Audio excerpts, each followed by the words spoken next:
Hello बच्चों, कैसे हो? उम्मीद करता हूँ कि सारे अच्छे ही होंगे और मस्ती के साथ साथ पढ़ाई भी कर रहे होंगे। आज हम नया चैप्टर स्टार्ट करने वाले हैं जिसका जो अपने पास में प्रश्नावली होने वाली है वो दूसरी है जिसका नाम है बहुपद। ठीक है, और आप ही की तरह इस चैप्टर के साथ जो ये बच्चा है वो भी बहुत ज्यादा खुश हो रहा है। तो देखते हैं इस प्रश्नावली को क्या है, इसके अंदर फुल डिटेल में करेंगे, एक एक बात आपको एकदम बढ़िया तरीके से एक्सप्लेन करने वाले हैं। तो आपको पूरा वीडियो देखना है ताकि सब कुछ एकदम क्लियर समझ में आ जाए। तो प्रश्नावली का नाम है बहुपद। तो बहुपद को समझने से पहले कुछ जो बातें हैं जो आपने 9वीं क्लास में सीखी है उनको मैं एक बार फिर से रिपीट कर देता हूं ताकि आपको एकदम अच्छे से समझ में आ जाए ये प्रश्नावली। तो आपने नाम सुना होगा कि चर, एक होता है अपने पास में चर और एक होता है अपने पास में अचर। चर चर क्या होता है? चर होता है एबीसीडी के 26 अक्षर होते हैं और वो 26 के 26 को अपन बोलते हैं चर। यानी कि ए हो गया, बी हो गया, सी हो गया, डी हो गया, ऐसे लेके कहां तक है? जेड तक। तो एबीसीडी के जितने भी सारे अक्षर होते हैं 26 उनको बोलते हैं चर। और अचर जितनी भी प्रकार की संख्या होती है, जैसे माइनस वाली हो गई, प्लस वाली हो गई, ठीक है, रूट वाली हो गई, पाई हो गई, बट्टे वाली हो गई, जितनी भी प्रकार की संख्या होती है ना वो सारी की सारी अपने पास में क्या होती है? अचर होती है। ठीक है, तो चर समझ में क्या क्या होता है आ गया भाई? चर क्या होता है समझ में आ गया होगा, अचर क्या होता है ये भी समझ में आ गया होगा। अब देखो यहाँ पे बात करते हैं बहुपद। तो बहुपद किसे कहते हैं? तो बहुपद की बात करें तो बहुपद को बोलते हैं, बहुपद की परिभाषा की बात करें यहाँ पे तो बहुपद कहते हैं कि एक से एक या एक से अधिक पद हो तथा चर की अधिकतम अधिकतम घात एक पूर्ण संख्या हो उसे बहुपद कहते हैं।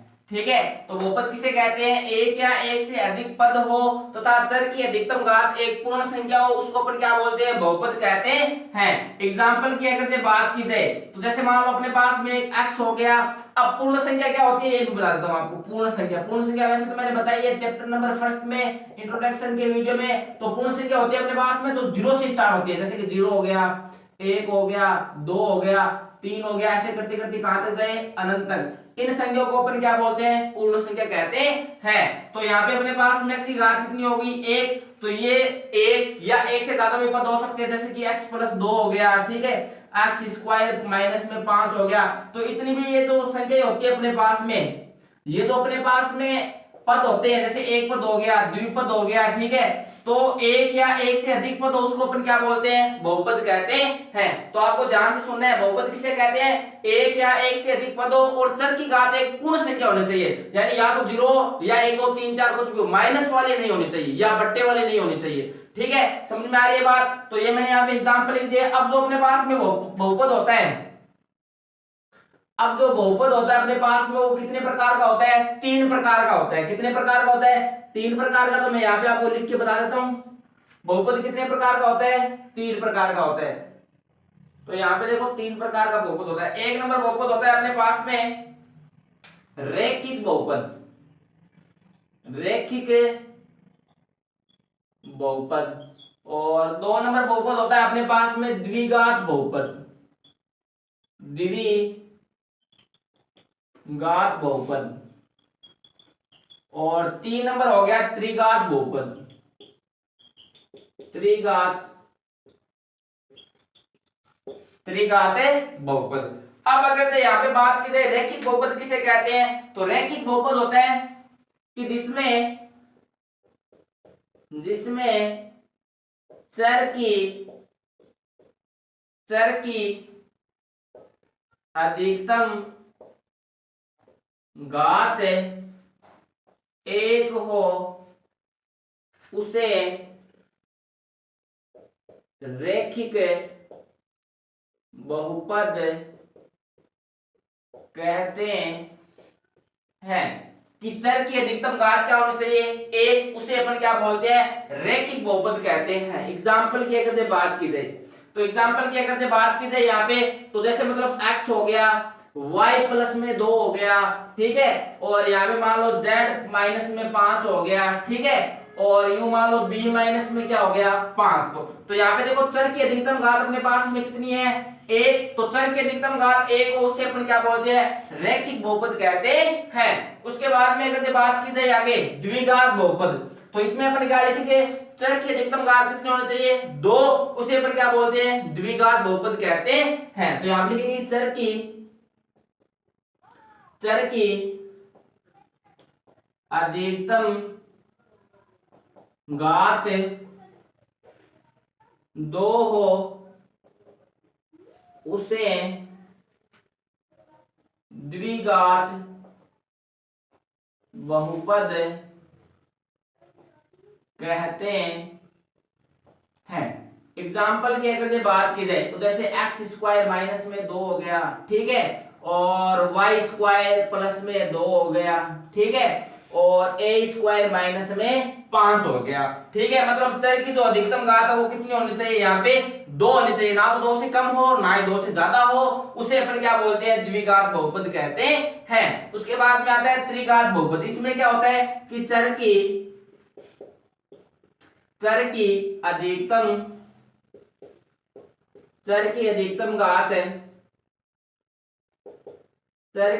घात 3 हो, उसे त्रिघात बहुपद कहते हैं। अगर एग्जाम्पल की अगर बात की जाए तो जैसे मान लो x की घात 3 हो गया माइनस में 2, y की घात 3 प्लस में 5, z की घात 3 माइनस में 1। तो मतलब चर की अधिकतम घात कितनी होनी चाहिए, 3, उसे अपन क्या बोलते हैं, त्रिघात बहुपद कहते हैं। रैखिक बहुपद में क्या हो गया, चर की अधिकतम घात 1 होनी चाहिए, द्विघात में चर की अधिकतम घात 2 होनी चाहिए, और त्रिघात में चर की अधिकतम घात कितनी होनी चाहिए, 3 होनी चाहिए। तो मैंने आपको बहुपद बता दिया क्या होता है, ठीक है, और बहुपद के 3 प्रकार होते हैं, तीनों को हमने बता दिया। अब अपन करते हैं इसके प्रश्न।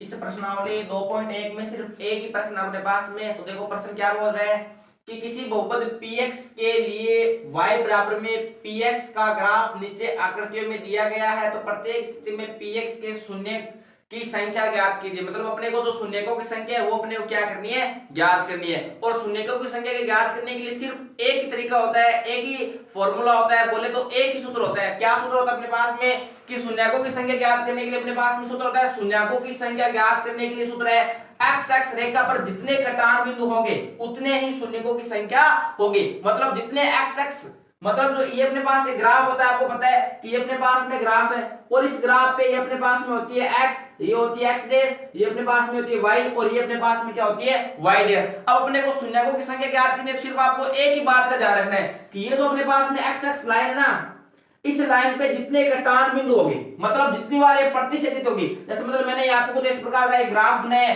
तो यहाँ पे तो ये एक बार, 2 बार और 3 बार, तो 3 बार यहाँ पे कटान बिंदु, मतलब शून्यकों की संख्या कितनी हो जाएगी, 3। मतलब जितनी इस एक्स एक्स लाइन पे जितने कटान बिंदु होंगे उतने क्या होगी, शून्यकों की संख्या होगी। तो यहाँ पे आप ध्यान से देखो, ये अपने पास में एक ग्राफ दिया हुआ है, तो ये अपने पास में एक्स एक्स लाइन है, अब इसके ऊपर जितने कटान बिंदु होंगे उतने अपने पास में क्या हो गए, शून्य। तो इस रेखा पे अपने पास में कटान बिंदु है क्या, नहीं है, मतलब शून्यकों की संख्या कितनी हो जाएगी, 0। अपने को y एक्स पर नहीं देखना है, अपने को देखना है x एक्स रेखा पर।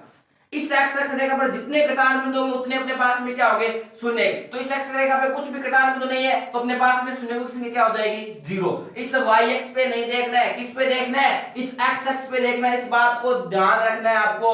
उसके बाद में इस पे नहीं देखना है, y एक्स पे, किस पे देखना है, इस x एक्स पे देखना है। तो x एक्स पे कितने कटान बिंदु हो गया, 1, मतलब शून्यकों की संख्या कितनी हो जाएगी, 1। उसके बाद में यहाँ पे ये रही अपने पास में x एक्स रेखा, तो कितने कटान बिंदु है, 1 2 3, तो शून्यकों की संख्या कितनी हो जाएगी, 3। उसके बाद में अगर इसकी बात करें तो ये अपने पास में ग्राफ है, और शून्यकों की संख्या कितनी हो गई यहाँ पे, तो अब कटान बिंदु कितना हो गया, 1 और 2, क्योंकि अपने को किस पे देखनी है, इस एक्स एक्स लाइन पे देखनी है, ना कि इस y एक्स पे देखनी है, ठीक है। उसके बाद में यहाँ पे देखो आप कि अपने पास में शून्यकों की संख्या बतानी है, और शून्यकों की संख्या बताने के लिए अपन देखेंगे किसमें, हमारे पास परिभाषा है ना कि जितने x अक्ष पे कटान बिंदु होंगे उतने अपने पास में क्या होगा, शून्यकों की संख्या। यानी ये अपने पास में x लाइन है तो यहाँ पे कटान बिंदु देखो 1 2 3 4, तो शून्यकों की संख्या कितनी हो जाएगी 4। उसके बाद में यहाँ पे देखो शून्यकों की संख्या कितनी है, तो भाई ये x लाइन यहाँ पे कटान बिंदु देख लो 1 2 3, तो यहाँ पे शून्यकों की संख्या कितनी हो जाएगी 3। बस सिंपल सी है 2.1, और हमने सिर्फ 2.1 में एक ही प्रश्न है जो कंप्लीट हो गया। अब अगले वीडियो में करेंगे 2.2।